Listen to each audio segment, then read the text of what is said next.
and that helps protect the earth. And a lot of people already do that, they just don't think about it from an environmental standpoint, but it counts. Next on reuse is reusable, rechargeable batteries. And I'm happy to say, because I spend a lot of time thinking about toys, regretfully, I like toys though, is that now they're starting to make a lot of toys with the rechargeable batteries built into the product, and that's a good thing when it comes to the environment. So rechargeable batteries are good too, and digital cameras and things like that. It really helps protect the earth. Next is a rain barrel. I don't know if any of you have rain barrels or not. It's kind of a new concept, but it's a good way to help protect the earth when it comes to watering your flowers and things like that. And those are readily available both to purchase, but also to go to workshops, and they've offered them through the city of Anderson, through the university, to make your own rain barrel for like $20. That's very reasonable too. And finally, on recycling. There are lots of options to recycle in Anderson, Indiana, or really Madison County, or the whole East Central Indiana. The big one is at the Madison County Recycling Center, where they take all of the recyclables, but they also take all the special waste, like e-waste, TVs, computers, cell phones. They also take household hazardous waste like paints and chemicals. They take tires, and they take freon-containing appliances like refrigerators and dehumidifiers. So that's the big one. Also, if you live in the city limits of Anderson, you have curbside recycling. Whether you use it or not, you have it. And there are other drop-off facilities across Madison County that is open for you to use, and I brought sheets to help show all of that. So, moving on with my list is composting. This is kind of a thing, I don't know if any of you know about composting or not. It's basically letting nature recycle for you, taking all those things that stink up your trash can, like the old rotten banana peels or apple cores, things like that, and putting them in their yard and using that to turn it back into garden soil for your yard. So that's a good one. And when it comes to greening your yard, anytime you can mulch your grass and leave it lay on your lawn, that helps protect the earth. And also planting native plants. They don't need as much water. They're more accustomed to the heat and cold of East Central Indiana, and it's a better option for the environment. Next on my list is buying locally. And this both counts with just local farmers markets growing your own vegetables, but it also goes to support local industries like Red Gold and other companies that build products locally. When you buy those products, it helps the environment because you don't have to pay, or the environment doesn't have to take the effect from shipping those products across the nation or across the ocean. And next, finally on the list, is greening your business. I thought a lot of you might appreciate this one. The big one is duplex printing, using both sides of a sheet of paper. It seems like an easy concept, but it's really not at certain times.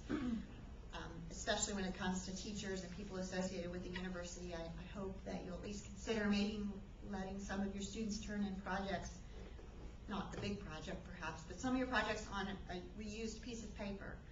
Maybe they could draw an X or something, because that really helps save a lot of trees.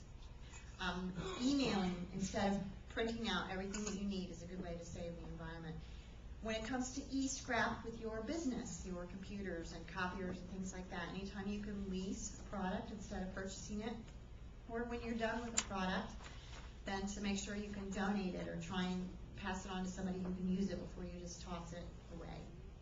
Next is using natural lighting whenever you can. If you ever come and visit our office, you will see that it looks really dark in there, and that's because we all open our windows and we hardly ever turn on the lights in our office. That's kind of a personal preference, but it also helps protect the environment at the same time. AC and heat settings. We have a programmable thermostat in our office as well that turns down the heat at night and on the weekends, and turns up the heat during the day, or during the night, and weekends during the summer. And finally, buy recycled products through your office. There are lots of these available too at all the big box stores, and also through a lot of the different departments. We get a lot of our products from Miller Huggins, and they have a lot of green products available too. So those are some simple ways to help green your life. Do you have any questions? Yes. The items that we recycle curbside, where do those go? Those products go to Muncie through the East Central Recycling Facility in Muncie, Indiana. They get most of it's hand sorted, and then some of it is machine sorted. That's where it goes. From there. What should we do if our little curly light with mercury breaks in our home? Well, the first thing to do is to calm down. Not panic. Don't call the fire department. I know it would big mess on your hands. The first thing they say to do is to open all the windows and leave the room. Close the door and leave the room for about 15 minutes.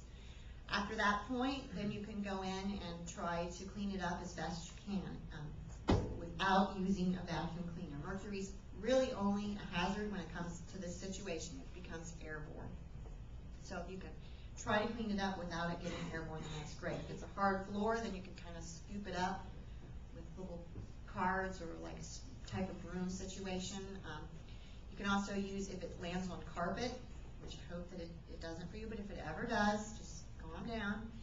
And duct tape works really great for that. You can kind of use it to kind of stick it up like lint on your pants. You can kind of collect a lot of the mercury that way. Put it in a plastic bag and double bag it again, and then you can bring it to the recycling center and they'll help you dispose of it.